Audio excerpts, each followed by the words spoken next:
ఏళ్ళ కట్ అవుతాను సార్. నా భర్త చచ్చిపోయి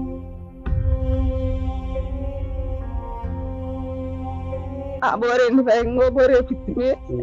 అది ఎండిపోయి ఇప్పుడు నీళ్ళు ఎండిపోయి పంట పాడైపోతుంది సార్. 5 లక్షలు పెట్టుబడి పెట్టినాం సార్. కావాల్సిన వాళ్ళు ఎవరైనా కానీ మాకు సాయం చేస్తే చాలు సార్.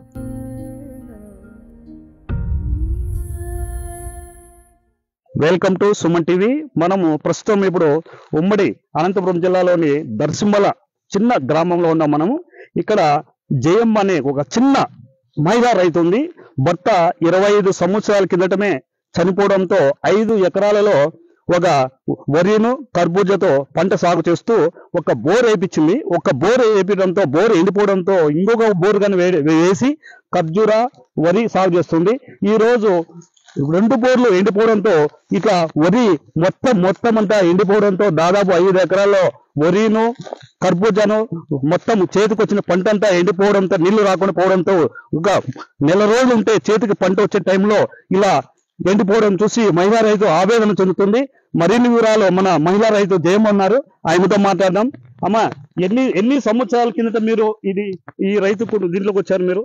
మేము ఇప్పుడు 20 ఏళ్ళ కట్ అవుతాం సార్. నా భర్త చచ్చిపోయి 25 ఏళ్ళ కట్ అవుతుంది. ఆయన చచ్చిపోయిన అలా ఉంటే మేము పిల్లలు పట్టుకొని చేసుకుంటున్నాను.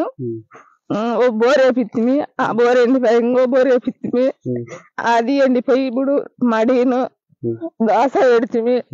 ఇప్పుడు చేతికి అందిన పంట 4 రోజుల్లో అయిపోయేది. నీళ్ళు ఎండిపోయి పంట పాడైపోతుంది సార్. 5 లక్షలు పెట్టుబడి పెట్టినాం సార్.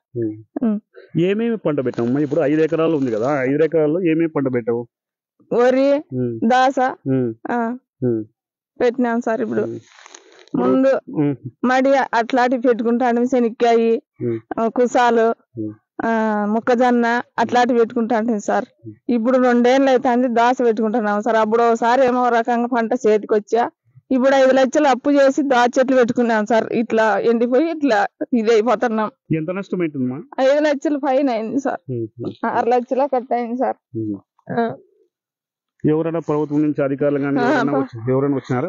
గవర్నమెంట్ నుంచి ఎవరైనా అధికారులు ఎవరైనా వచ్చినారు సార్. పద్దన ఎవరో ఆడి అంతా ఇయ్యారు, అగ్రికల్చర్ ఆఫీసరు అందరూ వచ్చినారు సార్. వచ్చి పద్దన్నే చూసుకొని రాసుకొని పోయినారు. మొన్న ఎవరో వచ్చి ఫోటోలన్నీ తీసుకొని వాళ్ళ పేపర్కి వేయించినారు సార్. ఇప్పుడు ఎంత మొత్తం నీకేం దీనికి పరిష్కారం ఏం చెప్పమంటావు? ఏమో సార్, కార్యకర్తలు గాని అధికారులు గాని ఎవరో కావాల్సిన వాళ్ళు ఎవరైనా గాని మాకు సాయం చేస్తే చాలు సార్.